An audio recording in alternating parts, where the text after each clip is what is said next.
So now, without further ado, please give a warm welcome to our first speaker of the night, Reuben Keith Green.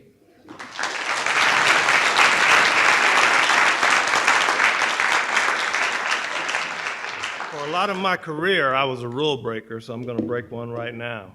I'm going to take 120 minutes.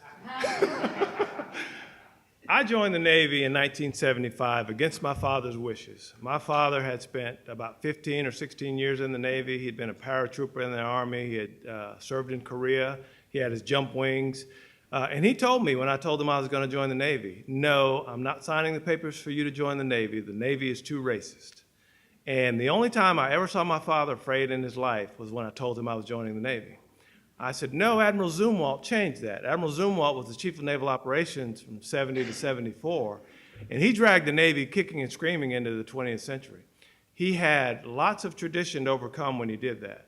Admiral Zumwalt grew up in California. He was accustomed to being around people that were not necessarily like him. He was the first Jewish CNO, and his father was a country doctor.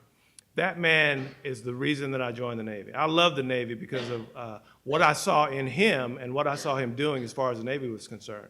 What I didn't know at the time was just because the Chief of Naval Operations issued orders about what was supposed to happen, that didn't necessarily mean that that's what was going to happen.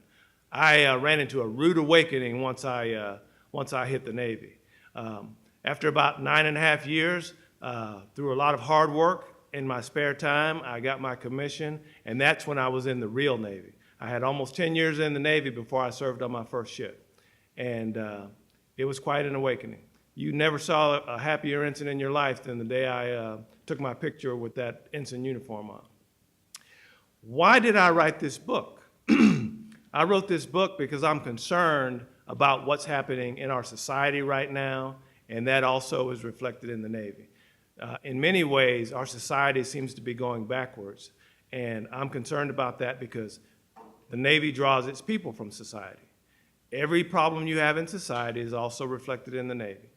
That is reflected in statistics, that some of which I'm going to share with you, and it's reflected in the attitudes of the people that are joining the Navy and currently serving. I'm a big believer in the butterfly effect. It's a scientific fact that a butterfly flapping its wings down in the Caribbean can create a chain reaction that will result in a hurricane right here. The first person to put that theory forward was laughed at and made fun of, and now it's been proven scientifically and mathematically. I'm trying to start a conversation, particularly about young people, because I want people to understand that if you see someone in trouble and they're being treated a certain way because they're different than you are, if nobody speaks up, then that becomes accepted behavior. I saw a lot of behavior being demonstrated in the run-up to the 2016 election that reminded me of the last two people that I worked for in my naval career.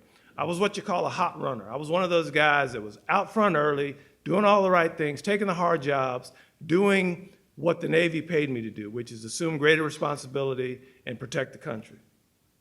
That all worked well for me until I wound up working for the wrong guy, actually the wrong two guys. That can happen to anybody. One of the biggest mistakes I made in my career was not networking with other black officers. You think that those instructions that are in the binders that are there that tells you how things are supposed to be, you think that's how it works. That's not how it works. There's an organization called the National Naval Officers Association, and it's a network of minority officers from all the services. And they look out for each other. They protect each other. They guide and mentor people. I was the only black officer on 3 ships in a row. That is not unusual. Virtually any officer that served in the Navy before 1990, whatever job he or she had, they were probably the first black officer to have that job in that command, on that ship. There were so few black officers that when I joined the Navy in 1975, there had only been 98 graduates, black graduates of the Naval Academy. For the first 10 or so years, there was 1 per class. Some classes, they didn't have any at all. Of that first 98 black officers, 2% of those became flag officers. From 1975 to 1989, the numbers quadrupled. There were 625. 2% of those, less than 2% of those became flag officers. So the numbers actually dropped as more black officers came into the timeline. I'm going to share some numbers with you. I'm going to check my time here. I'm going to share some numbers with you that you might find shocking.